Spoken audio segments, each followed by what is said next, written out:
give an energetic and warm welcome to the one and only Sandeep Maheshwari.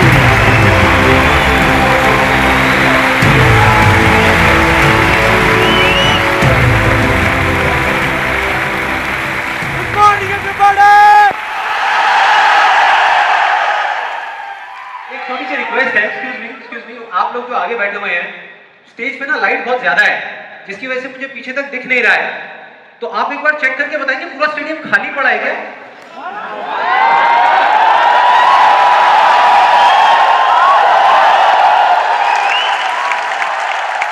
तो एक बार दोबारा try करते हैं थोड़ी और एनर्जी के साथ में। Good morning everybody.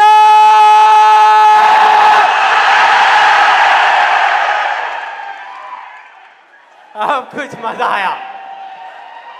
अब लग रहा है कि इस सेशन का नाम अनस्टॉपेबल है।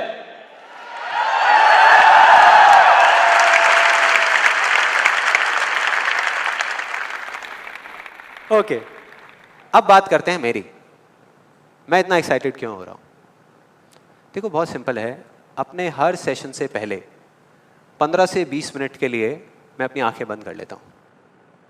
और जब माइंड पूरे तरीके से ब्लैंक हो जाता है, जब माइंड में कोई थॉट्स नहीं होते, तो अपने आप से एक क्वेश्चन करता हूँ कि अगर ये दिन मेरी ज़िंदगी का आखिरी दिन हो और मुझे ये किसी तरीके से पता चल जाए कि मैं कल सुबह नहीं उठने वाला, तो मैं आज क्या करूँगा? ये मेरा क्वेश्चन होता है। और उसके सिर्फ 2 ऑप्शंस होते हैं मेरे पास में, 2 जवाब होते हैं और मैं दूसरे ऑप्शन को चुनता हूँ। पहला ऑप्शन कि कल जो होने वाला है उसको सोच सोच करके मैं रोता रहूँ और परेशान हो जाऊँ। दूसरा ऑप्शन कि जो मेरे पास कुछ घंटे बचे हुए हैं ना, उसमें कुछ ऐसा कर जाऊं, कुछ भी, कि जानने के बावजूद भी कि मैं कल सुबह नहीं उठने वाला, फिर भी आज रात को चैन से सो सकूं, बढ़िया नींद आए।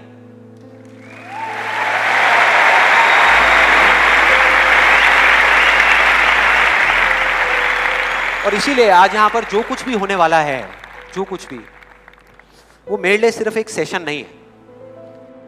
जैसे जैसे सेशन आगे बढ़ेगा आपको समझ आएगा मैं बोल क्या रहा हूं। जैसे जैसे अब मैं आपको बताता हूं कि इस सेशन की शुरुआत कहां से हुई, कि मुझे इंस्पिरेशन कहां से मिली ये सेशन करने की। आज से 3 महीने पहले मेरे नाम से एक कुरियर आया ऑफिस में और उस एनवेलप पे लिखा हुआ था the first life changing seminar of Sandeep Maheshwari. तो जब मैंने उसको देखा तो मुझे लगा किसी ने मजाक किया है, क्योंकि मुझे अच्छे तरीके से याद था कि जो मेरा फर्स्ट लाइफ चेंजिंग सेमिनार हुआ था वहाँ पे सिर्फ 20-25 लोग बैठे हुए थे एक छोटे से कमरे में और किसी के हाथ में कोई कैमरा नहीं था। तो मेरे को लगा कि ऐसे ही किसी ने वो किया है, लेकिन फिर पता नहीं मेरे मन में क्या आया, मैंने उस वीडियो को प्ले कर दिया। और जैसे ही मैंने वो वीडियो देखनी शुरू करी तो मेरे तोते उड़ गए। मैंने कहा यार, मतलब था मैं ही स्क्रीन के ऊपर, लेकिन लग मुझे ऐसा रहा था जैसे मैं किसी और को देख रहा हूँ। और देखता रहा। जैसे ही वो वीडियो खत्म हुई, उसी टाइम मैंने ये ठान लिया, मैंने ये डिसाइड कर लिया कि अब चाहे कुछ भी हो जाए, अपनी लाइफ के इतने बड़े फेलियर को मैं अपने तक नहीं रखने वाला, इसको शेयर करूंगा पूरी दुनिया के साथ।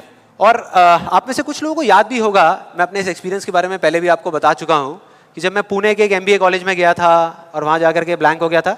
याद है? कितने लोगों को याद है? याद है।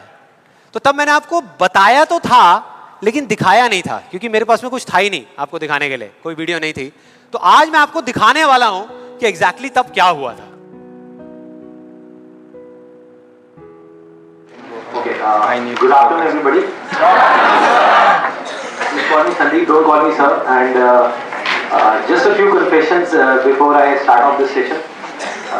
The first one is, please don't look at me like this with all these frowning faces, because that makes me nervous. And to be honest with you, this is the first time that I am speaking in front of so many people. And second thing is,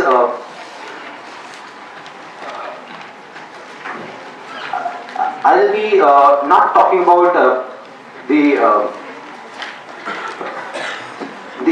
part of it. I'll actually focus more on the practical side of how I did whatever I did. Okay, the second confession, which I forgot, that is. To be honest with you, I can speak in English, but the problem is you may understand what I am talking about, but I won't be able to understand what I am talking about. So it's better if I talk in Hindi. So. then coming on to the point directly,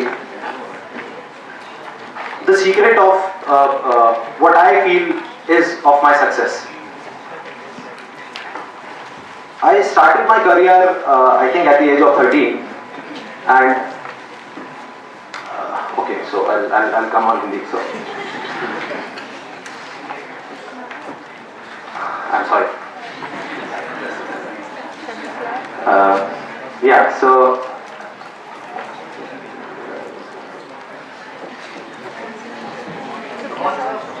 yeah, I'll do it. The images बाजार start कर सकता हूँ तो ये भी कर सकता हूँ. So I think it's not that big a deal.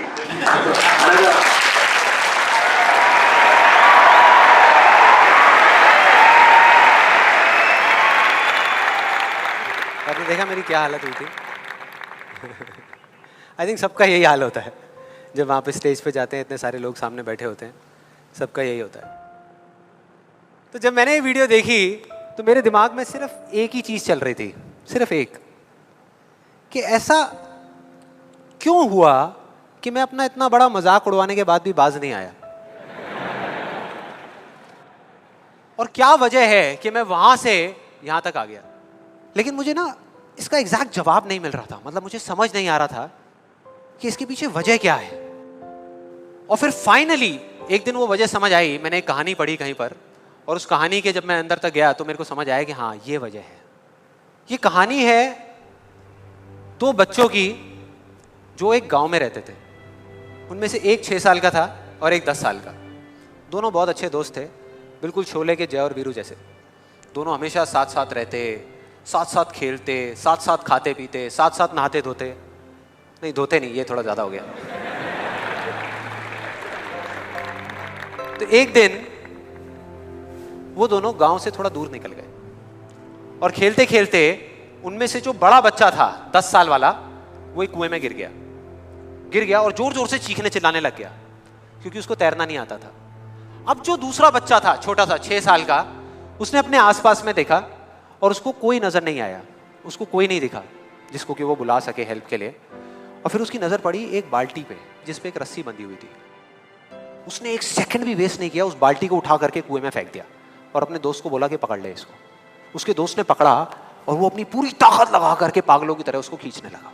खींचता रहा, अपनी पूरी जान लगा दी उसने. छोटे से बच्चे ने, 6 साल के और 10 साल के बच्चे ने उस बाल्टी को पकड़ा हुआ था. खींचता रहा और तब तक नहीं रुका जब तक उसने अपने दोस्त को बचा नहीं लिया, जब तक वो बाहर नहीं आ गया. अब यहां तक तो ठीक था, यहां तक तो ये कहानी समझ आती है. लेकिन हुआ क्या कि जैसे ही ये दो बच्चे, जब दोनों एक हो गए, जब बाहर आए और आकर के गले मिल रहे, रो रहे और खुश हो रहे, एक तरफ से उनको डर भी लग रहा था.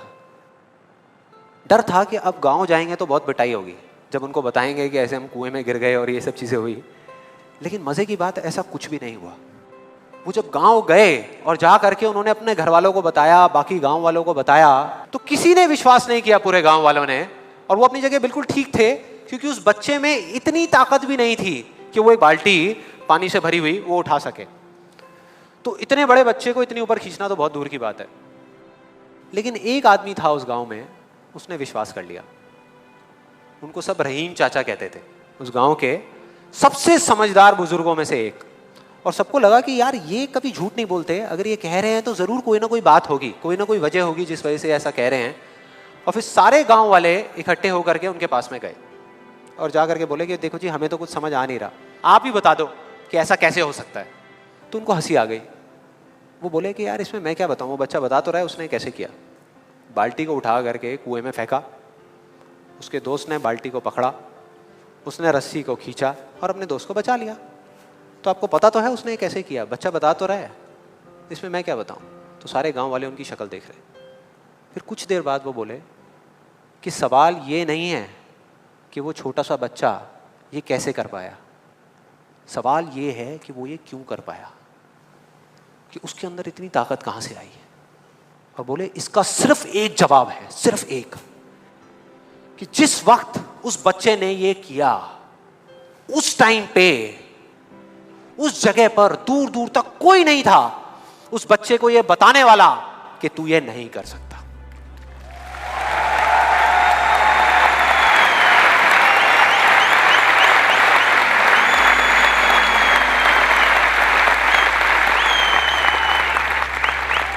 बोले कोई नहीं था, कोई नहीं, यहां तक कि वो खुद भी नहीं, वो खुद भी नहीं।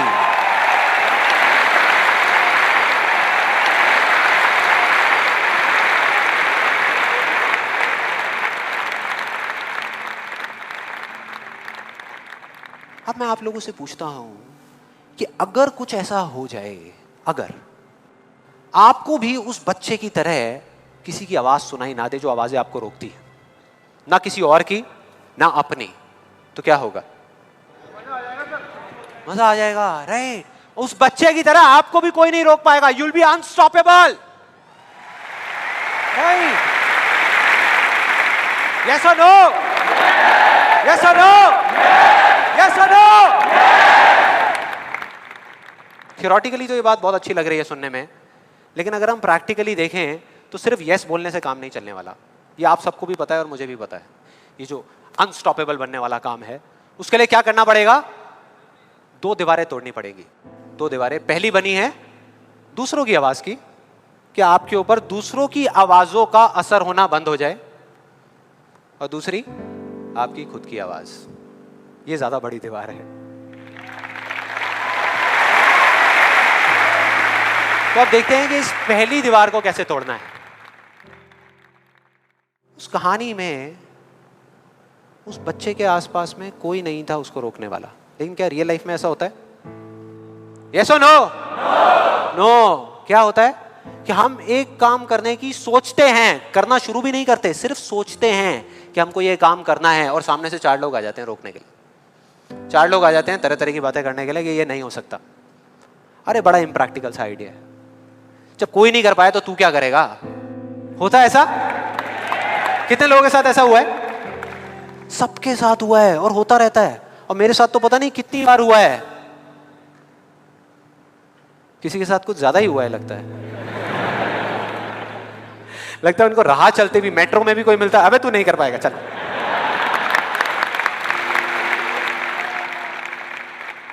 तो अब सवाल ये उठता है कि ऐसे में हम क्या करें?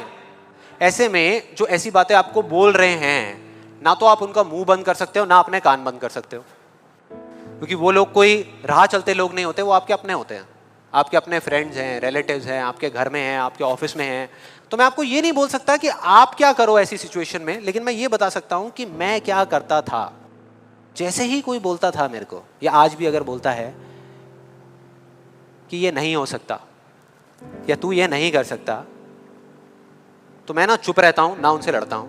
मैं सिर्फ एक वर्ड में उनसे एक सिंपल सा क्वेश्चन पूछता हूं, एक वर्ड में। क्यों?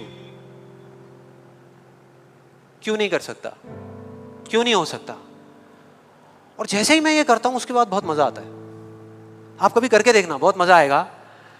90% लोग ऐसे मिलेंगे आपको जिनके पास में इस क्यों का जवाब ही नहीं होगा। जवाब ही नहीं होगा। नहीं, वो सोच में पड़ जाते हैं। जैसे मैं पूछता ना क्यों, हाँ क्या, क्यों, ये कैसा सवाल है? तो ये है वो 90% लोग जिनके पास में कोई जवाब ही नहीं होता, या होता भी है तो वो इतना फनी होता है कि आप चाह करके भी अपने आप को हंसने से नहीं रोक पाओगे। जैसे एक बार मेरे साथ हुआ था, जब मैं करीबन आई थिंक 18 साल का था और मैंने नया नया फोटोग्राफी का कोर्स किया था। तो हमारे घर में एक छोटा सा फंक्शन चल रहा था, और वहाँ पर मैं अपनी मदर के साथ और फादर के साथ में खड़ा हुआ कुछ बातें कर रहा था। इतनी देर में एक सामने से आंटी आई और आकर के बोली, संदीप। हाँ जी आंटी। बेटे क्या नया चक्कर चल रहा है तेरा आजकल? मैं डर गया। मैं मन ही मन सोच रहा, मैंने कहा इनको कैसे पता लगा मेरे नए अफेयर के बारे में? मैं और ही चला गया। फिर मैंने उनको देखा और डरते डरते उनसे मैंने कहा कि भाई आंटी जी क्या मतलब, मैं कुछ समझा नहीं, कौन सा चक्कर, क्या क्या कौन सा? तो आंटी ने बोला, कहते क्यों, तू ये फोटोग्राफी नहीं कर रहा आजकल? ये फोटोग्राफी का कोर्स नहीं किया तूने? तो उन्होंने बोला, मेरी थोड़ी सी जान में जान आई। मैंने कहा अच्छा, फोटोग्राफी की बात हो रही थी। फिर उन्होंने बोला, बेटा अगर तू बुरा ना माने तो एक बात कहूँ। मैंने कहा नहीं नहीं आंटी बोलिए ना। बेटे मेरी अगर तू माने ना, तो ये जो तू फोटोग्राफी के चक्करों में पड़ा है ना, ये सब बेकार की चीज़ें हैं। इससे अच्छा ये है कि तू कोई और ढंग का काम कर ले या अपनी पढ़ाई लिखाई में ध्यान दे। मैंने वही किया जो मैं हमेशा करता था। मैंने कहा क्यों आंटी जी, आपको ऐसा क्यों लगता है कि मेरा फोटोग्राफी में कुछ नहीं हो सकता, ये फोटोग्राफी बेकार की चीज़ क्यों है? तो उन्होंने जवाब दिया कि मेरी बहन का बेटा भी गया था बॉम्बे यही सब करने के लिए जो तू कर रहा है, और उसको 4 साल हो गए धक्के खा रहा है, उसका कुछ नहीं हुआ अभी तक। मैंने फिर सुना, फिर मैंने दोबारा से वही क्यों को ले आकर के चिपका दिया। मैंने उनसे पूछा, लेकिन आंटी मेरे को कुछ समझ नहीं आया कि अगर वो कुछ नहीं कर पाया तो मैं कुछ क्यों नहीं कर पाऊंगा? सीधा सा क्वेश्चन है यार।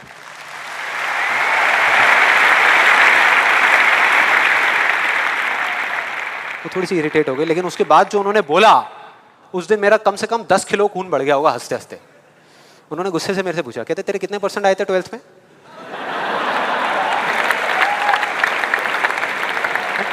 मतलब फोटोग्राफी से इसका कोई कनेक्शन नहीं है दूर दूर तक, लेकिन उनका ये सवाल था कितने % आए थे तेरे 12th में? मैंने कहा जी 85% आए थे आंटी। फिर उन्होंने एक अजीब सा एक्सप्रेशन दिया, मेरे को ऐसे देखा जैसे कि मेरे से बड़ा बेवकूफ़ इस पूरी दुनिया में कोई नहीं है, और बोली उसके 92% आए थे।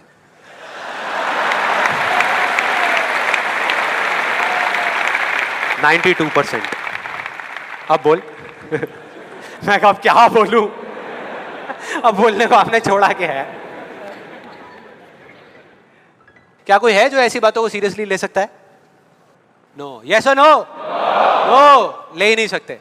अब बचे 10% लोग जिनके पास में जवाब होता है, एक जेन्युइन वजह होती है। मतलब वो आपको सिर्फ ये नहीं बोलते कि आप नहीं कर सकते, वो आपको बताते हैं कि वो ऐसा क्यों बोल रहे हैं। तो मुझे जब भी कोई ऐसा मिलता है तो मैं उनके पास में जाकर के शांति से बैठता हूं, उनकी सारी बात को समझता हूं, फिर अकेले में जाकर के उस प्रॉब्लम का सॉल्यूशन निकाल लेता हूं और अपने पूरे दिल से उस इंसान को थैंक्स करता हूं, क्योंकि इनडायरेक्टली ऐसे लोग हमको हेल्प करते हैं आगे बढ़ने में। लेकिन इसका मतलब ये नहीं है कि उन 10% लोगों की बातों को मैं ज्यादा सीरियसली लेता हूं, या अगर मेरे को उसका जवाब नहीं मिलता तो मैं रुक जाता हूं। क्योंकि जवाब नहीं है इसका मतलब ये नहीं कि हम चलना बंद करते हैं। फॉर एग्जाम्पल, अगर हम अपने घर से ये सोच करके निकले हैं कि जब सारी लाइट्स ग्रीन हो जाएंगी तब मैं अपने घर से निकलूंगा, तो निकल पाएंगे कभी? कोई भी ऐसा कुछ आपको बोलता है आकर के कि आप ये नहीं कर सकते, तो समझ लेना कि वो बोल तो आपको रहा है, लेकिन उसका इशारा आपकी तरफ नहीं है। वो बस इतना सा कहना चाहता है क्योंकि मैं इस काम को नहीं कर सकता।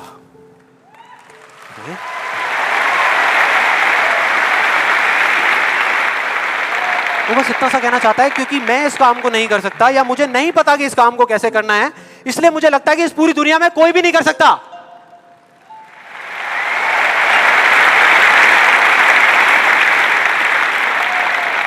आप में से कितने लोगों ने कहावत सुनी है कि किसी पे जुल्म करना पाप है, लेकिन जुल्म सहना उससे भी बड़ा पाप है? कितने लोगों ने सुनी है? ऑलमोस्ट सबने सुनी है। बिल्कुल इसी तरह से कोई इंसान अगर जिंदगी में कुछ करना चाहता है ना, या कुछ बनना चाहता है, तो उसको जा करके ये बोलना कि तू ये नहीं कर सकता, उसकी हिम्मत को तोड़ना, उसकी उम्मीद को तोड़ना एक बहुत बड़ा पाप है।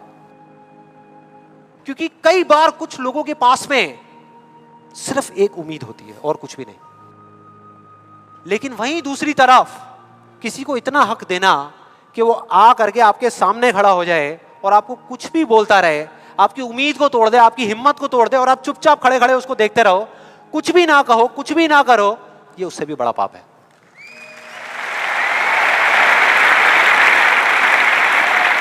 मतलब सिंपल है, ना हमें चुप रहना है, ना किसी से लड़ना है, सिर्फ सवाल करना है क्यों, और फिर देखो उनके कैसे पत्ते खुलते हैं, फिर मजा आएगा। और जिस दिन आप लोगों को भी मेरी तरह ये बात समझ आ जाएगी ना, उस दिन आपके ऊपर ऐसी बातों का असर होना बंद हो जाएगा। मतलब कि उस दिन ये जो पहली दीवार है जिसकी मैंने बात करी थी, वो अपने आप ही टूट जाएगी। उसके बाद इस पूरी दुनिया में किसी में दम नहीं होगा कि वो आपको आगे बढ़ने से रोक सके, सिवाय एक इंसान के। कोई बताएगा कौन है वो? आप खुद। एग्जैक्टली, आप खुद। और यही है वो दूसरी दीवार, यही है वो दूसरी दीवार जो पहली वाली से कई गुना बड़ी है। कई गुना बड़ी है। आज से बहुत साल पहले मैंने एक कहानी सुनी थी जिसका एक बहुत बड़ा इंपैक्ट हुआ था मेरी लाइफ पे। ये कहानी है एक ऑफिस की और उसके एम्प्लॉइज की। एक बार एक ऑफिस में जितने भी एम्प्लॉइज सुबह सुबह जब ऑफिस आते हैं अपने अपने कैबिन में, तो उनकी डेस्क के ऊपर एक लेटर पड़ा होता है, एक लेटर रखा हुआ होता है, और उस लेटर में लिखा था कि वो इंसान, इस कंपनी का वो एम्प्लॉय जिसकी वजह से आपकी प्रमोशन नहीं हो रही थी या जिसकी वजह से आप आगे नहीं बढ़ पा रहे थे, उसकी डेथ हो गई, वो मर गया है। और अब अगर आप आखिरी बार उस एम्प्लॉय की शक्ल देखना चाहते हैं तो ये एड्रेस है, यहां पर अगले 1 घंटे में पहुंच जाइए। जैसे ही उस एड्रेस पे गए तो वहां पर एक कॉफिन पड़ा हुआ था। कॉफिन होता है, उसको जब लोगों ने दूर से देखा तो एक तरफ तो सबको दुख हो रहा था, बुरा लग रहा था कि यार ये नहीं होना चाहिए था, और दूसरी तरफ से उनको थोड़ी बहुत खुशी भी हो रही थी कि चलो अच्छा है, मेरी रास्ते का जो सबसे बड़ा पत्थर था वो हट गया। लेकिन फिर एक एक करके जैसे ही वो लोग उस कॉफिन के पास गए और जा करके उन्होंने उस एम्प्लॉय की शक्ल देखी उस कॉफिन के अंदर, तो उन्हें खुद पे शर्म आने लगी, क्योंकि उस कॉफिन में कोई नहीं था, सिर्फ एक शीशा था, एक मिरर था जिसमें उनकी खुद की शक्ल दिख रही थी।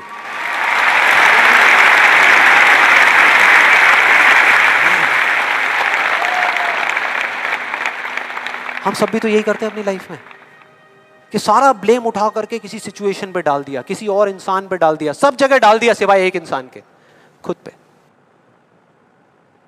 यहां पर कितने लोग इस बात को मानते हैं जो मैंने अभी अभी कही कि आपके रास्ते का सबसे बड़ा पत्थर और कोई नहीं, आप खुद ही हो? कितने लोग मानते हैं? सब लोग मानते हैं। लेकिन एक चीज और है यहां पर बहुत मजेदार, कि कोई भी इंसान, कोई भी, चाहे वो आप हो, चाहे मैं हूं, चाहे कोई भी है, वो जान करके अपने रास्ते का पत्थर क्यों बनेगा? अपना ही नुकसान क्यों करेगा? अपना ही दुश्मन क्यों बनेगा? फॉर एग्जाम्पल, अगर अभी मैं यहाँ पर थोड़ी सी लकड़ियाँ इकट्ठी करके आग लगा दूँ और आप लोगों से रिक्वेस्ट करूँ कि यार प्लीज़ मेरी खातिर 5 मिनट के लिए आ करके इस आग में जल जाओ, 5 मिनट के लिए, कुछ नहीं होगा, मैं गारंटी दे रहा हूँ, आपको बिल्कुल भी दर्द नहीं होगा, बहुत मज़ा आएगा। कितने लोग तैयार हैं यहाँ पर आने के लिए? कितने लोग तैयार हैं? हाँ, जो 1-2 लोग हाथ ऊपर उठा रहे हैं ना, उनको लग रहा है कि मैं भुट्टा सेकने की बात कर रहा हूँ। भाई साहब, आपको सेकने की बात हो रही है उस आग में। कोई नहीं आएगा, कोई नहीं आएगा। क्यों? क्योंकि कोई भी इंसान हो वो जानबूझ करके अपना नुकसान कभी नहीं करेगा, कभी भी नहीं करेगा। तो ये सवाल मेरे को पिछले कई महीनों से तंग कर रहा था, अंदर ही अंदर खा रहा था कि क्या फर्क होता है उन लोगों में जो जाने अनजाने अपने खुद के सबसे अच्छे दोस्त होते हैं और उनमें जो जाने अनजाने खुद के ही सबसे बड़े दुश्मन होते हैं। और फाइनली पिछले महीने मेरे को जवाब मिल गया, सब कुछ समझ आ गया कि क्या फर्क है। मैं रोज की तरह अपने घर के पास वाले एक पार्क में वॉक कर रहा था और एकदम से ही बहुत तेज बारिश शुरू हो गई, बारिश होने लगी एकदम तेज। तो मैंने इमीडिएटली अपने हाथ ऐसे रखे ताकि मेरे चश्मे पे पानी ना आए और जा करके सीधा एक शेड के नीचे चला गया। उसके कुछ सेकंड्स के अंदर अंदर उस शेड के नीचे और भी बहुत सारे लोग इकट्ठे हो गए। लोग तरह तरह की बातें कर रहे थे, मैं अपने आसपास में सुन रहा था। लेकिन मैंने एक चीज़ नोट करी कि ज़्यादातर लोग, उनका ध्यान बारिश की तरफ नहीं था, बारिश की वजह से होने वाली जो प्रॉब्लम्स थी उसकी तरफ था। जैसे मेरे यहाँ पे थोड़ा सा आगे जा करके 2 लड़के खड़े हुए थे, वो आपस में बात कर रहे थे कि भाई आज ट्रैफिक का बड़ा बुरा हाल होने वाला है, बारिश इतनी तेज़ हो रही है। तो वो इस तरीके की बातें कर रहे हैं। एक वहाँ पे अंकल जी थे पीछे, वाइफ को बोल रहे थे कि भाई मैंने तेरे को पहले ही कहा था कि छाता रख ले, छाता रख ले, अब देख मैं ऑफिस के लिए लेट हो जाऊँगा। तो इस तरह की बातें हो रही थी, तरह तरह की। तभी मैंने एकदम से देखा कि सामने से, मतलब मैं यहाँ खड़ा हुआ था, मेरे यहाँ पे एक लड़का खड़ा हुआ था, मुझे अभी भी एग्जैक्ट याद है। वो लड़का इनफैक्ट वो काफ़ी बड़ा कैरेक्टर था, बहुत सीरियस, मतलब बहुत टेंशन में था वो। हुआ क्या था, उसकी जेब में एक नोट पड़ा हुआ था जो गीला हो गया था, 20 रुपए का। तो उसको हिला हिला करके सुखाई जा रहा है, उसको फूंक मार रहा है और ये सब चीज़ें। तो मैं पहले, मेरा ध्यान उसकी तरफ था, फिर मैंने जैसे ही उधर देखा तो उधर से एक आदमी आ रहा था शेड की तरफ। उसका भी एक हाथ ऐसे था, लेकिन दूसरे हाथ से उसने अपनी बच्ची का हाथ पकड़ा हुआ था, छोटी सी बच्ची, 4-5 साल की, बड़ी प्यारी बच्ची। फर्क ये था कि उस बच्ची का हाथ ऐसे नहीं था, उसका हाथ ऐसे था, ऐसे था। और वो बच्ची बड़ी प्यारी प्यारी हरकतें कर रही थी। मैंने देखा वहाँ से, ऐसे उसका हाथ था, बार बार उस पर पानी की बूंदें गिर रही, वो इकट्ठा कर रही और पी रही, इकट्ठा कर रही और पी रही, इकट्ठा कर रही और पी रही। तो जैसे ही वो शेड के पास आए, मैं थोड़ा सा साइड हो गया। तो इधर वो मेरे नोट सुखाने की मशीन थी, इधर मैं सोच रहा था अपने भी नोट निकाल के दे दूं, भाई ये भी सुखा दे।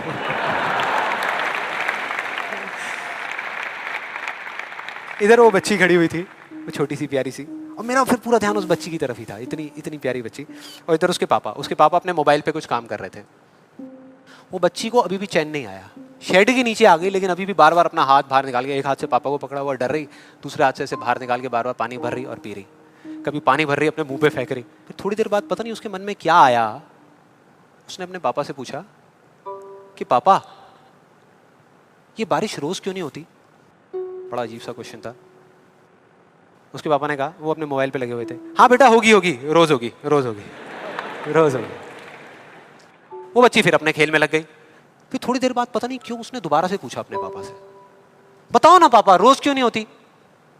इस बार उसको कोई जवाब नहीं मिला, लेकिन मुझे मिल गया। मुझे सब कुछ समझ आ गया कि क्या वो वजह है, क्या फर्क होता है उन लोगों में जो खुद के सबसे अच्छे दोस्त होते हैं और खुद के सबसे अच्छे दुश्मन होते हैं। क्या फर्क है उन दोनों लोगों में? देखो बहुत सिंपल है। जब बारिश होती है आसमान से, हम सबके ऊपर होती है, क्या एक जैसे होती है या अलग अलग तरीके से होती है? एक जैसे होती है, कोई पार्शियलिटी नहीं करती। आप अमीर हो, गरीब हो, काले हो, गोरे हो, बच्चे हो, बड़े हो, कोई फर्क करती है क्या बारिश? नहीं करती, सब पे एक जैसी होती है। बिल्कुल उसी तरह से वो शक्ति, वो एनर्जी जिससे पूरी दुनिया चल रही है, जिससे अभी अगर आप अभी फील करने की कोशिश करो, आपकी सांसें चल रही है, मेरी सांसें चल रही है। जिस शक्ति में इतनी ताकत है कि अगर वो चाहे तो एक सेकंड भी नहीं लगेगा, इस पूरी दुनिया को खत्म कर सकती है, और एक सेकंड के 1 करोड़वें हिस्से में इस दुनिया को दोबारा से बना भी सकती है। उसको आप साइंटिफिकली चाहे एनर्जी का नाम दे दो, चाहे स्पिरिचुअली भगवान कहो, आत्मा कहो, परमात्मा कहो, कुछ भी कहते रहो, उससे कोई फर्क नहीं पड़ता। और बिल्कुल उस बारिश की तरह उस शक्ति की भी बारिश हम सब पर होती रहती है, उस एनर्जी की भी बारिश होती रहती है, और सब पर एक जैसे होती है। फिर चाहे आप अमिताभ बच्चन हो, बिल गेट्स हो, कोई भी हो, कोई फर्क नहीं पड़ता। आप इस स्टेज पे खड़े हो या वहां बैठे हो, कोई फर्क नहीं पड़ता। तो फर्क क्या है? देखो बहुत सिंपल है, वही फर्क जो उस बारिश में था, जो मैंने नोट किया उस बच्ची के बीच में और औरों के बीच में।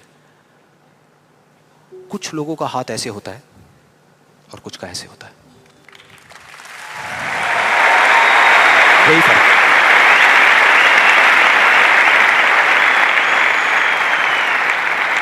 जिनका ऐसे होता है वो बारिश उन पर होती तो है, लेकिन छू करके बह जाती है, चली जाती है, उनके अंदर तक नहीं जा पाती, अपना काम नहीं कर पाती। लेकिन जिनका ऐसे होता है वो उसको पी लेते हैं, उनके अंदर चली जाती है, और उसके बाद में जो काम करती है वो एनर्जी करती है, नाम इंसान का हो जाता है।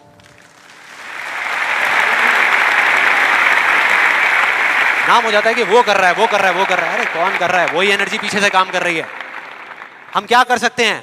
अगर मैं आपको कहूं कि हमारी बॉडी के जितने भी फंक्शंस हैं, उसमें से 99% फंक्शन से ज्यादा ऐसे हैं, डाइजेशन से लेकर के, ब्रीदिंग से लेकर के, ये सारी चीजें जो हम कंट्रोल नहीं करते, जो हमारे कंट्रोल में है ही नहीं। 1% चीजें हम कंट्रोल करते हैं और 100% क्रेडिट ले जाते हैं। और अब मजे की बात पता है क्या है? सबसे मजेदार बात कि यहां पर हम जितने भी लोग बैठे हुए हैं ना, हम सबको पता है कि अगर हमारे हाथ अभी ऐसे हैं तो ऐसे कैसे लाने हैं, क्योंकि बचपन में हम सबके बाय डिफॉल्ट हाथ ऐसे ही थे, सबके। फिर धीरे धीरे कुछ लोगों के यहाँ चले गए, कुछ के यहीं रह गए। जिनके यहाँ रह गए उनको हम सक्सेसफुल बोलते हैं, जिनके यहाँ चले गए उनको हम फेलियर्स बोलते हैं, अलग अलग फील्ड्स में। तो कोई बताएगा कि ऐसा क्या था जो बचपन में हम एक दिन में हजारों बार करते थे और अब हजारों दिनों में एक बार भी नहीं करते? याद करो वो बच्ची क्या कर रही थी उस पार्क में, बार बार क्या कर रही थी? एग्जैक्टली क्वेश्चन पूछ रही थी, मतलब के सवाल कर रही थी। Let's give a big hand for her.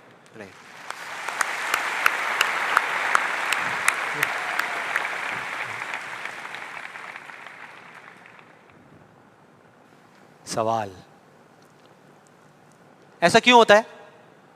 हम ऐसा क्यों करते हैं? बताओ ना पापा, हम ऐसा क्यों करते हैं? कोई जवाब नहीं मिला, हमने सवाल पूछने बंद कर दिया। आज हमारे पास में टाइम ही नहीं है, कि एक दिन में कुछ सेकंड्स के लिए रुक करके हम अपने आप से पूछें कि भाई जो मैं कर रहा हूं वो कर क्यों रहा हूं? पता ही नहीं है, ध्यान ही नहीं है उस तरफ। और जब तक उस तरफ ध्यान नहीं होगा कुछ नहीं होगा। और सिर्फ उस पर विश्वास मत करो जो मैं बोल रहा हूं, हिस्ट्री को उठा करके देख लो। कोई भी इंसान किसी भी फील्ड में अगर सक्सेसफुल हुआ है तो उसमें और बाकी लोगों में क्या फर्क था? क्या वो दूसरों से ज्यादा इंटेलिजेंट था? क्या उनके पास दूसरों से ज्यादा जवाब होते हैं? यस और नो? नो। उनके पास में दूसरों से ज्यादा अच्छे सवाल होते हैं। हर चीज में एक ही सवाल कि अगर ये दुनिया ऐसी है तो ऐसी क्यों है, और क्यों मैं इस दुनिया को बदल नहीं सकता? अगर पूरी दुनिया मुझे ये कहती है, मेरे घर वाले मुझे कहते हैं कि मेरी तो किस्मत ही खराब है, मेरी हाथ की लकीरों में ही कमी है, तो क्यों मैं अपनी हाथ की लकीरों को नहीं बदल सकता? हर चीज में एक ही सवाल।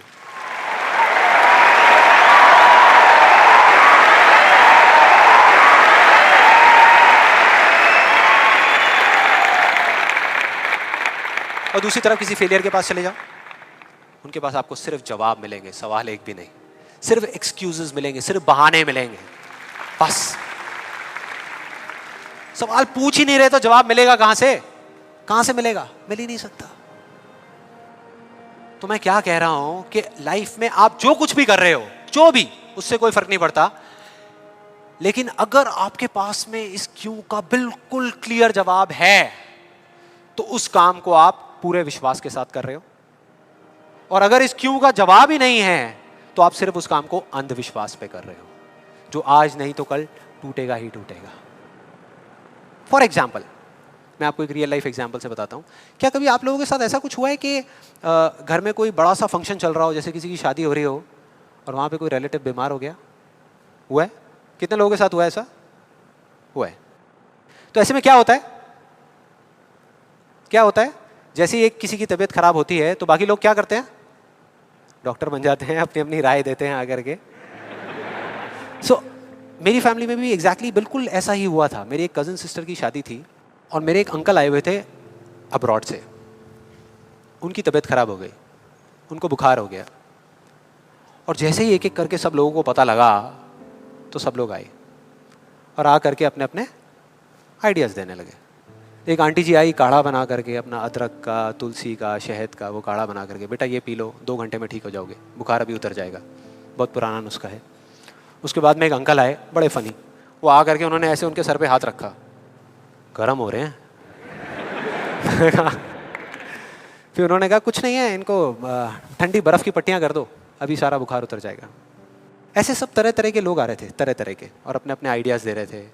सबको पूरा विश्वास था कि ये करने से वो ठीक हो जाएंगे, उनका बुखार उतर जाएगा। लेकिन इसका बिल्कुल उल्टा हुआ। अगले दिन सुबह उनका बुखार कम होने की बजाय और बढ़ गया, तेज हो गया। और अब ऐसे में बड़ा मजा आता है कि जो लोग जितना ज्यादा कॉन्फिडेंट थे ना अपने नुस्खे को लेकर के, वो उतना ही पीछे हट गए। उनका जवाब था कि भाई मैं तो कल ही कह रही थी कि डॉक्टर को बुला लो, किसी ने मेरी सुनी नहीं। डॉक्टर आया, वहाँ पे आ करके उसने पूरा चेकअप किया, कुछ टेस्ट बताए, शाम तक रिपोर्ट्स आई और पता लगा कि उनको मलेरिया था। डॉक्टर को जैसे ही पता लगा उसने कुछ दवाई दी और अगले कुछ दिनों में वो बिल्कुल ठीक हो गए। तो क्या फर्क था डॉक्टर में और बाकी लोगों में? डॉक्टर ने कुछ भी करने से पहले, मतलब कि अपना इलाज शुरू करने से पहले, कोई भी नुस्खा बताने से पहले ये पता लगाया कि उनको बुखार क्यों हुआ, और बाकी किसी ने ये पता लगाना जरूरी ही नहीं समझा कि उनको बुखार हुआ क्यों। डॉक्टर को पता था कि उस बीमारी का कॉज क्या है, उसकी जड़ क्या है, उसकी वजह क्या है, और इस वजह से उसको पूरा विश्वास था कि मैं ये दवाई दूंगा और वो ठीक हो जाएंगे। बाकी सब जो कह रहे थे कि हमको विश्वास है, उनको सिर्फ अंधविश्वास था कि वो ठीक हो जाएंगे, वो विश्वास नहीं था।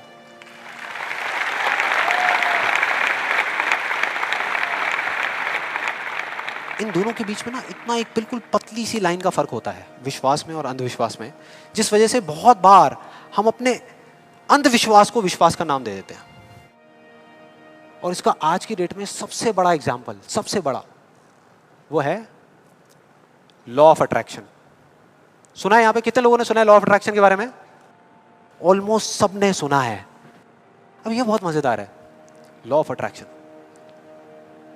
मुझे बहुत लोग मिल चुके हैं, मतलब काफ़ी लोग मिले हैं जो आ करके मुझसे पूछते हैं कि भाई आपके हिसाब से आपको क्या लगता है कि लॉ ऑफ अट्रैक्शन काम करता है या नहीं करता। तो मेरा सिंपल सा जवाब होता है कि अगर आप मेरा जवाब चाहते हो तो जवाब है हाँ, कि ये काम करता है।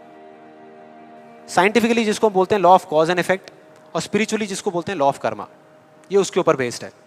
तो इसमें कोई शक नहीं है कि ये काम करता है, लेकिन वैसे नहीं जैसे कि कुछ लोग अपनी बुक्स के थ्रू और वीडियोस के थ्रू इसके बारे में बता रहे हैं, वैसे नहीं। आप में से कितने लोगों ने वीडियो देखी है?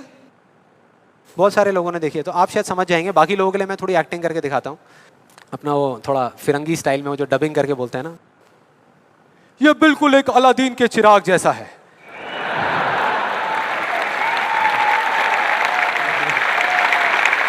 बिल्कुल ऐसा लगता है किसी चमत्कारी बाबा की बात हो रही है कि वो आशीर्वाद रखेंगे और काम हो जाएगा 1 सेकंड में। बिल्कुल ऐसा लग रहा है सुनने में।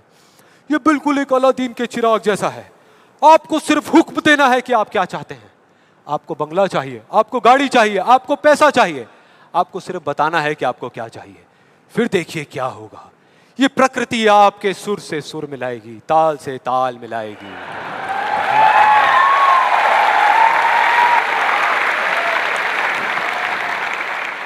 और उसके बाद बड़ा मजा आता है। एक बंदा आता है वहां पे उस वीडियो में, वो आकर के कहता है अच्छा इतना आसान है, तो मैं 3 लड़कियों के साथ डेट पे जाना चाहता हूं। 3 लड़कियों के साथ। और उसको बोलते हैं, उसको जवाब मिलता है उस लॉ ऑफ अट्रैक्शन वाले लोगों से, आपको कुछ भी नहीं करना, आपको सिर्फ एक पेंटिंग बनानी है। अपनी एक पेंटिंग बनाइए जिसमें आप बैठे हैं और साथ में 3 लड़कियां बैठी है, और फिर देखिए क्या होता है। वो बंदा पेंटिंग बनाता है। उसके कुछ दिन बाद किसी चमत्कार की वजह से वो लड़का एक पार्क में बैठा होता है, उसके आसपास में 3 लड़कियां बैठी होती हैं, और उसमें से एक लड़की उसको अंगूर खिला रही होती है। भाई क्या है ये? क्या है ये? अगर मजाक नहीं है तो आप में से कितने लोगों ने ये ट्राई किया? मैं लॉ ऑफ अट्रैक्शन की बात कर रहा हूं, 3 लड़कियों के साथ डेट पे जाने की बात नहीं कर रहा। ऐसे पता नहीं कितने एग्जाम्पल्स हैं उस बुक में, उस वीडियोस में। एक सबसे फनी एग्जाम्पल जो बहुत लोग ट्राई कर रहे हैं, आई एम श्योर यहाँ पे भी बहुत लोगों ने ट्राई किया होगा, कार पार्किंग का। उसमें एक आदमी बोलता है, मैं जब अपने घर से निकलता हूँ तो मैं सोचता हूँ कि वो गाड़ी की जो पार्किंग है वो मेरे लिए खाली पड़ी होगी, और मैं जैसे ही जाता हूँ वो पार्किंग मेरे लिए खाली पड़ी होती है, और मैं जा करके अपनी गाड़ी लगा देता हूँ। क्या कमाल है यार। देखो कई बार मुझे 1-2 मिनट वेट भी करना पड़ता है, लेकिन फिर वो जगह अपने आप मेरे लिए खाली हो जाती है। मैं क्या करता हूँ, मैं सिर्फ सोचता हूँ वो जगह मेरे लिए खाली। कमाल है यार। हाँ, बढ़िया लग रहा है ना सुनने में, अच्छा लगता है। ये सारी बातें सबको अच्छी लगती है, किसको नहीं लगेंगी? सच बताऊं, मुझे भी अच्छी लगेंगी सुनने में। बुरी किसको लगेगी? कि सोचना शुरू कर दो और गाड़ियों की पार्किंग मिलनी शुरू हो जाएगी। ये आई एम श्योर बहुत लोगों ने ट्राई किया होगा। कितने लोगों ने ट्राई किया है? आपके हिसाब से काम करता है ये? अच्छा, एक सवाल है, हमेशा करता है या कभी कभी करता है? कभी कभी करता है। लेकिन फिर वो एक लॉ कैसे हुआ? लॉ उसे कहते हैं जो एक ही कंडीशन में अगर सेम कॉज हो तो उसका सेम इफेक्ट आना चाहिए, उसको लॉ कहते हैं। सिंपल है भैया। अगर कंडीशन सेम है, आप एक ही जमीन पे 2 बीज बोओगे आम के, तो दोनों आम के पेड़ ही बनेंगे, एक एप्पल का पेड़ नहीं बन सकता। सीधा सा फंडा है। तो इसका मतलब कहीं ना कहीं कुछ कंफ्यूजन है, कुछ गड़बड़ है। तो मैं एक बहुत बड़ा यहाँ पर एक कमिटमेंट करने वाला हूँ, एक बहुत बड़ा चैलेंज करने वाला हूँ इन वीडियोस के अंदर। मेरा ओपन चैलेंज है उन लोगों को जिन्होंने ये बुक लिखी है और जिन्होंने ये वीडियोस बनाई है, क्योंकि उनसे ज़्यादा कौन जानता है इस लॉ के बारे में। वो जानते हैं कि वो क्या कह रहे हैं, वो समझते हैं कि वो क्या कह रहे हैं। तो मेरा ओपन चैलेंज है कि हम एक शर्त लगाते हैं, इस दुनिया में कहीं पर भी एक पार्किंग लॉट चूज करेंगे जो थोड़ा सा बिजी रहता हो, और वहां पर वो एक स्पॉट आइडेंटिफाई करेंगे, पार्किंग का स्पॉट, और अपने लॉ ऑफ अट्रैक्शन की पूरी पावर लगाएंगे। लगा सकते हैं, क्या दिक्कत है? सोचना ही तो है। सोचते रहेंगे, फील करते रहेंगे, मेरे को ये जगह मिलेगी मिलेगी मिलेगी। करो। जिस दिन उनको वो जगह मिल गई, मेरा एक कमिटमेंट है और मैं ये ओपन चैलेंज कर रहा हूं, उनको मैं 1 लाख रुपए दूंगा। और जिस दिन नहीं मिली, उन्हें मुझे सिर्फ 10,000 रुपए देने हैं। सिर्फ 10,000 रुपए, मतलब 1 का 10। कुछ लोगों का दिमाग चलना शुरू हो गया, अबे ये बढ़िया यार, मैं जा रहा हूं। मैं आ रहा हूं इस चैलेंज के लिए। कितने लोगों को लगता है कि वो आएंगे, इस चैलेंज को एक्सेप्ट करेंगे? कितने लोगों को लगता है नहीं आएंगे? वो नहीं आएंगे, वो आ ही नहीं सकते, क्योंकि उन्हें भी पता है कि सच क्या है और झूठ क्या है। वो सब अच्छे तरीके से इस बात को जानते हैं, क्योंकि मैं जिस लॉ के बेसिस पे बात कर रहा हूं, मैं कोई थियोरेटिकल कॉन्सेप्चुअल बात नहीं कर रहा, मैं बात कर रहा हूं लॉ ऑफ प्रोबेबिलिटी के बेस पे, जिसके बेस पे इस दुनिया के सारे कैसीनोस चल रहे हैं। एक बिजी पार्किंग है 100 गाड़ियों की, उनको उस स्पॉट पे पार्किंग मिलने की प्रोबेबिलिटी क्या है? 1:100 एग्जैक्टली, 1%। उनको नहीं मिलने की क्या है? 99:100। मतलब यहां पर एक बहुत बड़ा मैसेज है, जरूरी नहीं है जो बातें सुनने में अच्छी लग रही है वो एक्चुअल में अच्छी हो। यहां किसी ने बैंक लोन लिया हुआ है? किसी ने कोई बैंक लोन लिया हुआ है? हाँ, तो जो आपने बैंक लोन लिया हुआ है, आपकी मंथली EMI जाती होंगी बैंक को, इंस्टॉलमेंट जाती होंगी, जाती हैं? तो अब मैं आपको 2 ऑप्शंस देने वाला हूं, 2 ऑप्शंस। आप बताना आपको सुनने में कौन सा ऑप्शन ज्यादा अच्छा लग रहा है। पहला ऑप्शन कि आप जो काम कर रहे हो उसको पूरा दिल से करो, दिन रात करो, खूब काम करके जो आप पैसा कमाते हो उससे वो इंस्टॉलमेंट्स पे कर दो। दूसरा ऑप्शन है कि आपको ये सोचना है कि बैंक अपना जो लोन है वो माफ कर देगा और अपना पैसा वापस मांगना बंद कर देगा, और रातों रात कहीं से आपके कोई दूर के अंकल आपको 25-25 हजार रुपए महीने के चेक भेजना शुरू कर देंगे। कौन सा ऑप्शन ज्यादा अच्छा लग रहा है सुनने में, पहला या दूसरा? दूसरा। यही वजह है, इसी वजह से ये सब हो रहा है। वो जो झूठ बोल रहे हैं ना, उनकी कोई गलती नहीं है, वो ही बोल रहे हैं जो लोग सुनना चाहते हैं, और वो नहीं जो सच है, क्योंकि सच बहुत कम लोग सुनना चाहते हैं। इस वजह से सारी चीजें हो रही हैं।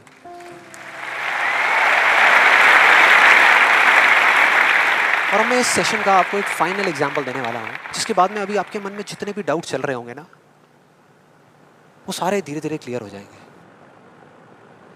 ये एग्जांपल है 2 लड़कों का, 2 लड़कों का जिनकी एज है 18 साल, और दोनों का एक ही डिजायर है कि मेरे को एक BMW गाड़ी चाहिए।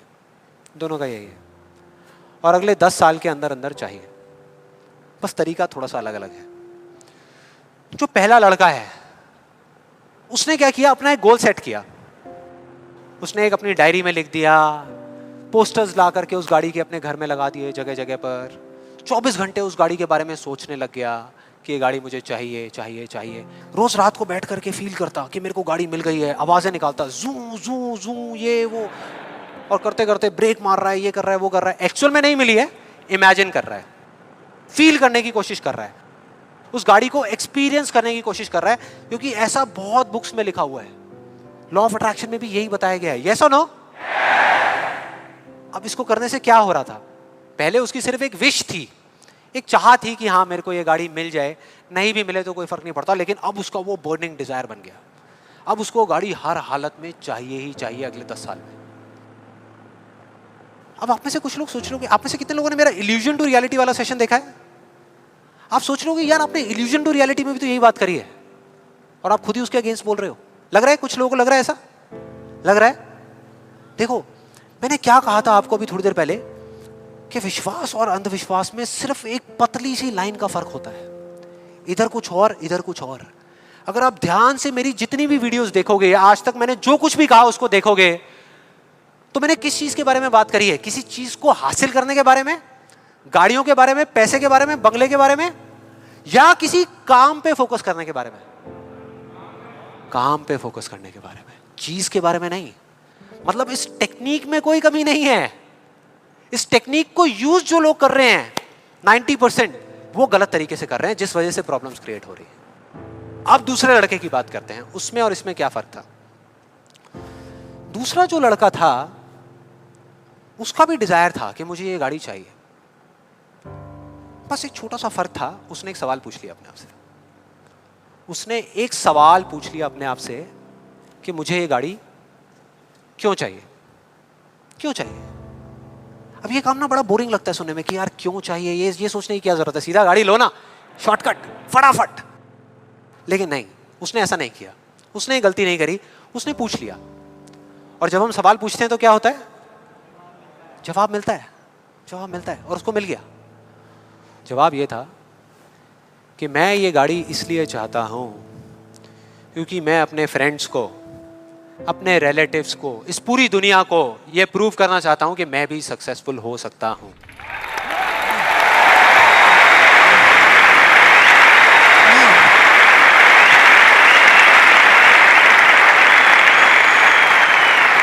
तो उसको जवाब मिल गया कि मैं ये इसलिए चाहता हूं क्योंकि मैं प्रूव करना चाहता हूं। फिर उसने दोबारा सवाल किया कि क्यों, मैं क्यों अपने आसपास वालों को, इस पूरी दुनिया को ये प्रूव करना चाहता हूं, क्यों करना चाहता हूं? और फिर उसको एक जवाब मिला, क्योंकि मेरे आसपास में जितने भी लोग हैं वो सब यही कर रहे हैं।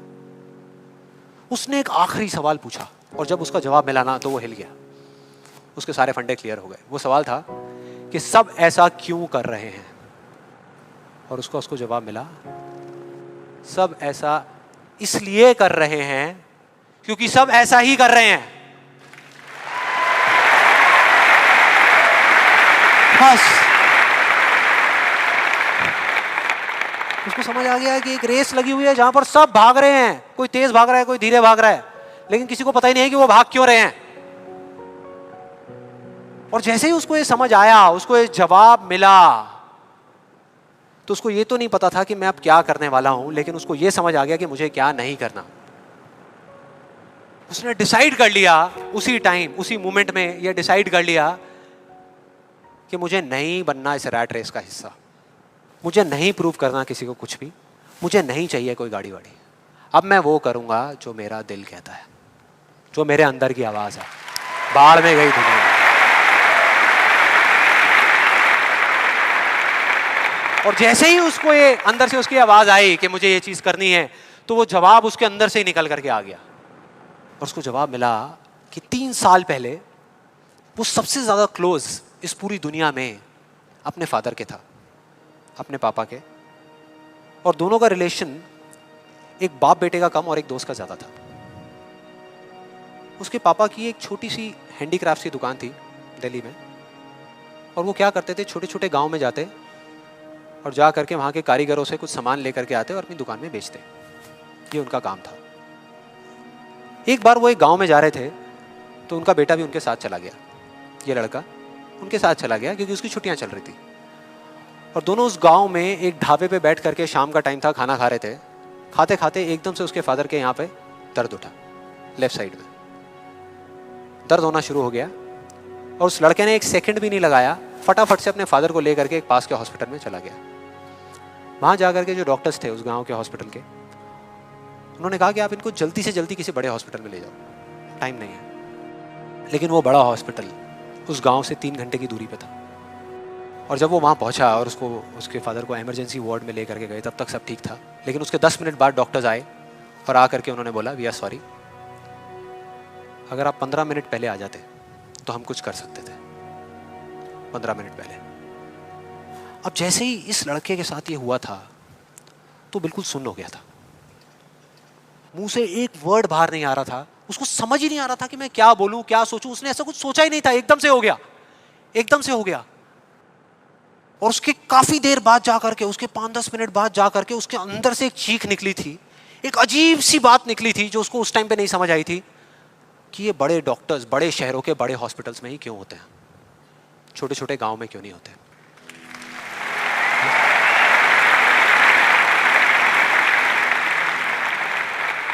उस टाइम उसको नहीं समझ आया, आज समझ आ गया। उसको समझ आ गया कि मेरे साथ ऐसा क्यों हुआ था, जिससे कि मैं एक डॉक्टर बनूं और जा करके छोटे छोटे हॉस्पिटल्स में काम करूं, ना कि एक गाड़ी खरीदूं।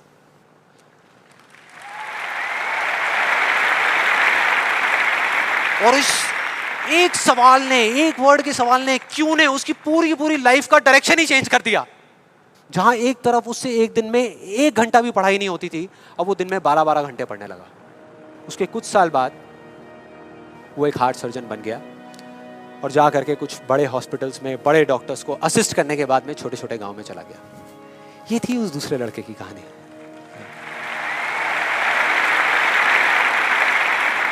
10 साल हो गए हैं, तब दोनों 18 साल के थे, आज दोनों 28 साल के हो चुके हैं। लेकिन क्या दोनों की लाइफ में थोड़ा बहुत फर्क होगा? एक बार देखते हैं एग्जैक्टली कि क्या फर्क होगा। जो पहला लड़का था उसने इस लॉ को पूरे विश्वास के साथ प्रैक्टिस किया, लॉ ऑफ अट्रैक्शन को पूरे विश्वास के साथ कि ये काम करता है, करेगा करेगा, इतने लोग बोल रहे हैं गलत थोड़ी होंगे, पूरी दुनिया बोल रही है कि ये काम करता है। उसने किया, लेकिन फ्यूचर किसी के हाथ में नहीं है ना, उसको नहीं मिला, उसको वो गाड़ी नहीं मिली। क्या होगा उसके साथ में? क्या होगा? खुश रहेगा? टूट जाएगा, पागल हो जाएगा, बिखर जाएगा, समझ ही नहीं आएगा कि हो क्या रहा है मेरे साथ में। यह है एक सिचुएशन। दूसरी सिचुएशन कि उसको BMW गाड़ी नहीं मिली लेकिन होंडा सिटी मिल गई। अब क्या होगा? खुश रहेगा? रह ही नहीं सकता, रह ही नहीं सकता, क्योंकि ये गोल सेटिंग करके और ये सब करके उसने अपने डिजायर को बढ़ा लिया, अपने अंधविश्वास को इतना बढ़ा लिया कि अब उसको वो ही गाड़ी चाहिए और किसी गाड़ी से उसका काम ही नहीं चलने वाला। जबकि अगर दूसरे एंगल से देखा जाए तो एक 28 साल के लड़के के लिए जो मिडिल क्लास बैकग्राउंड से बिलोंग करता है, अपने पैसों की एक होंडा सिटी गाड़ी खरीदना भी बहुत बड़ी बात होती है, राइट? बहुत बड़ी बात होती है। अब तीसरी सिचुएशन ये बहुत इंटरेस्टिंग है। मान लो 10 साल में एक चमत्कार हुआ, उसने कई तरह के काम करे और उसको BMW गाड़ी मिल गई। अब क्या होगा? खुश रहेगा?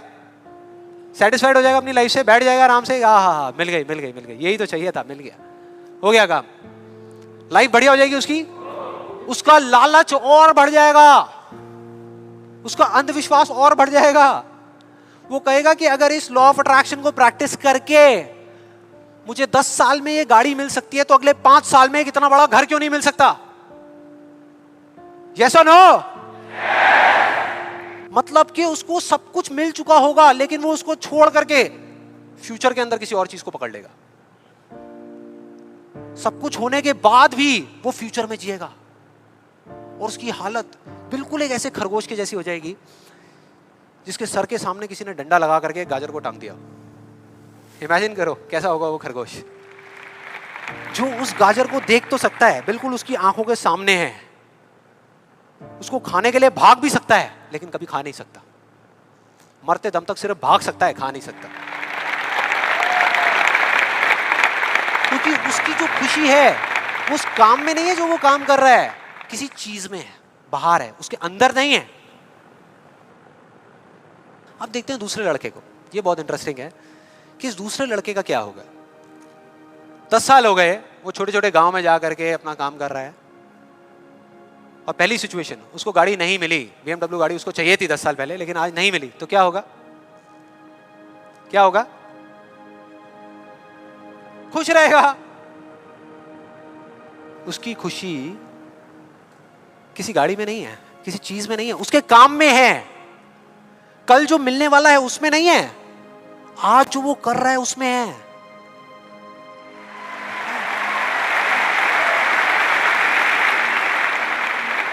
दूसरी सिचुएशन, उसको BMW नहीं मिली, होंडा सिटी मिल गई, तो क्या होगा? तो भी खुश रहेगा, बहुत खुश रहेगा, एब्सोल्युटली। उसने मांगी नहीं थी, फिर उसको मिल गई, बहुत खुश रहेगा। उसको BMW मिल गई तो क्या होगा? खुश रहेगा। लेकिन इस वजह से नहीं कि उसको ये गाड़ी मिल गई, इस वजह से क्योंकि वो जो काम कर रहा है उसमें उसको खुशी मिल रही है। और एक सबसे बड़ा फर्क पता है क्या है यहां पर इन दोनों के अंदर? सबसे बड़ा फर्क अगर आप ध्यान से देखोगे, ये जो दूसरा लड़का है, अगर इसको गाड़ी मिल गई, जो डॉक्टर है, और छिन गई 1 साल बाद, तो क्या होगा? तब भी खुश रहेगा। लेकिन जो पहला है उसका क्या होगा?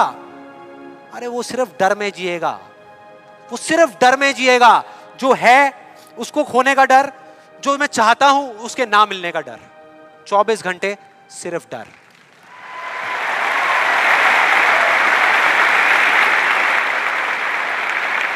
डर ही डर, सब कुछ होगा उसके पास में लेकिन फिर भी अंदर से डरा हुआ होगा, यार कोई मेरी गाड़ी ले ना ले, अरे कोई इस पे स्क्रैच ना मार दे। स्क्रैच के पीछे मैं सुन रहा हूं आजकल मर्डर्स हो रहे हैं कि तूने मेरी गाड़ी पे स्क्रैच कैसे मार दिया, ले धाड़, खत्म। क्या हो रहा है भाई? क्या हो रहा है? किस वजह से हो रहा है? उसकी जड़ क्या है? यही है जिसकी मैं बात कर रहा हूं अभी, यही है। अभी तक मैंने जो कुछ भी कहा है उसको एक लाइन में अगर इन दो के बीच का फर्क आपको बताऊं तो वो ये है, पहला आदमी बोल रहा है कि इस चीज को पाने के लिए मैं कोई भी काम करने को तैयार हूं। और दूसरा बोल रहा है, इस काम को करने के लिए, ये जो मैं अभी कर रहा हूं, मैं अपनी कोई भी चीज गंवाने को तैयार हूं।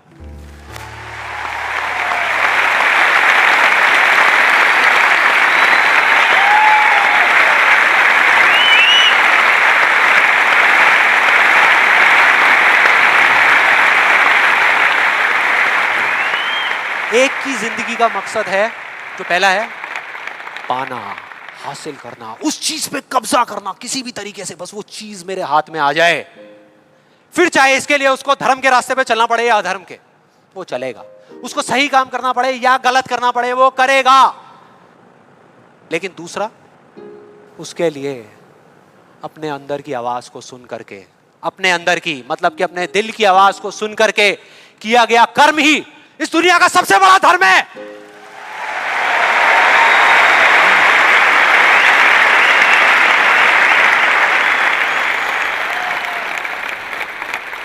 बस यही एक मकसद है उसकी जिंदगी का, अंदर की आवाज को सुनते जाओ, चलते जाओ, सुनते जाओ, चलते जाओ, जो होगा देखा जाएगा।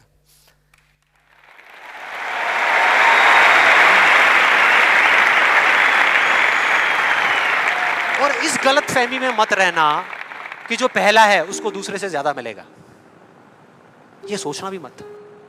जो पहला है ना, उसको चाहे कितना भी मिल जाए, कितनी भी चीजें मिल जाए, कितना भी कुछ हो उसके पास में, लेकिन उसमें और एक भिखारी में कोई फर्क नहीं है, कोई फर्क नहीं है।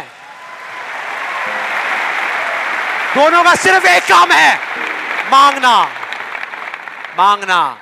तो अगर उसको मिला भी, पहले वाले को अगर मिला भी, तो बस इतना ही मिलेगा जितना वो मांग सकता है या जहां तक वो सोच सकता है, उससे ज्यादा नहीं मिल सकता। लेकिन जो दूसरा है, उसको जिस दिन मिलना शुरू होगा ना, बिना कुछ मांगे, बिना मांगे, वो इतना होगा, इतना होगा जितना वो खुद तो क्या, इस पूरी दुनिया में कोई सपने में भी नहीं सोच सकता, सपने में भी नहीं सोच सकता।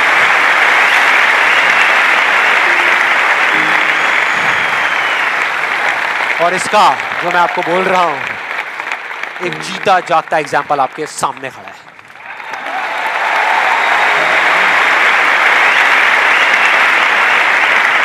और जिस दिन आपने भी मेरी तरह इस रास्ते पे चलना शुरू कर दिया, तो वो दिन दूर नहीं है जब आपके पास सब कुछ होगा, आपके आसपास में जो आपको चाहिए उससे बहुत ज्यादा होगा, सब कुछ होगा, लेकिन फिर भी अपना कुछ भी खोने का डर नहीं होगा।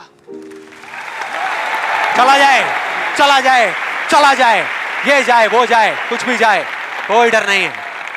और ये डर नाम की दीमक है ना, जो लोगों की आंखों में दिखती है, जो अंदर ही अंदर लोगों को खोखला कर रही है, वो आपके अंदर जाना तो दूर, आपको छू भी नहीं पाएगी, छू भी नहीं पाएगी। You'll be fearless! ना जीने का लालच, ना मरने का डर। जो करोगे यहां से करोगे।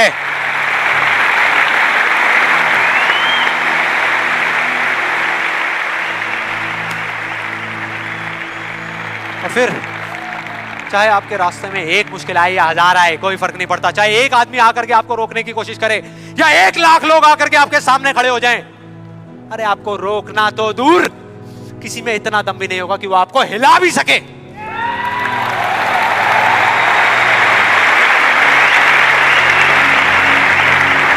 क्योंकि उस दिन आप पर खुद उसका हाथ होगा।